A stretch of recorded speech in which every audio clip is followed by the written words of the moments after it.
महाभारतर युद्ध सरी जाइथिला युधिष्ठिर जीति भी जाइथिले हेले तांको मनरे निज लोक मानक सहित करिथिबा युद्ध पाई अफसोस थिला और कार्मिक बंधन एते सारा थिला कि से जानि पारु नथिले कोन करिवे।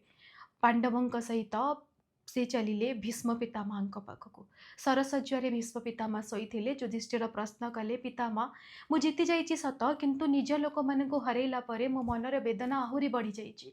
मु जानि पारुनी कि जहा हैला से सब नियति थिला कृष्ण कहउचंती किंतु ए सब काहेकि हैला आ कोन आमे सतरे ठीक करिचे जेतेबेले आमे हम निज लोक मानक सहित जीतिछि आ निज लोक मानकु हरैछे। सेतेबेले भीष्म पितामह सरसज्जरे शोइकिना तांको विष्णु सहस्त्र नाम शुणैथिले आउ कहिथिले कि जेतेबेले मनीष मन विचलित हुए आउ ताकू कार्मिक बंधन बांधिकी रखे से जानी पारेनी ताकू कौन करबा दरकार से ठीक करुची कि भूल करुची।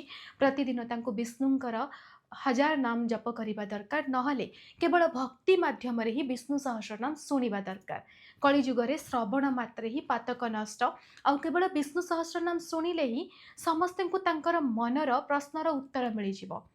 युधिष्ठिरंकर प्रश्न एटा थिला कि एते लोकन को मारी सारिला परे निज लोकन को ठु जीतिकी कौन खुशी किंतु विष्णु सहस्र नाम रे शब्द सफा शब्द रे कह जाइछि कि आपण आपणकर कर्म करंतु आ सबु कर्म आपणकर भगवान ही करूचंती।